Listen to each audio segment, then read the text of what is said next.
ஓம் அமிர்தேஸ்வரியை நமக. ஓம் நம சிவாய. அன்பு வடிவாகவும் ஆன்ம வடிவாகவும் இருக்கும் குழந்தைகளுக்கு இன்று அம்மா கூறுவது, அன்புதான் உண்மையான ஆன்மீகம். அம்மா என்ன சொல்லியிருக்காங்கன்னு பார்க்கலாம். உங்கள் விருப்பங்களையும் தேவைகளையும் பூர்த்தி செய்வது வாழ்க்கையில் இயல்பானதும் அவசியமானதும் ஆகும். ஏனெனில் ஒருவர் தன்னை மதித்து தன்னுடைய மனநிலையை புரிஞ்சுக்கிட்டு வாழ்ந்தாதான் உறுதியான எதிர்காலத்தை உருவாக்க முடியும்.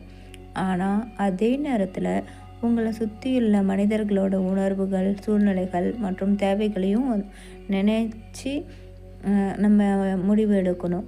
நாம் எடுக்கிற ஒவ்வொரு முடிவும் நம்ம மட்டும் அல்லாமல் குடும்பம், நண்பர்கள், பணியிடம் மற்றும் சமுதாயத்தையும் பாதிக்கக்கூடும். அப்படின்றதுனால சுயநலம் மற்றும் பரிவு இரண்டிற்குமே இடையில் சமநிலையை பேண வேண்டும்.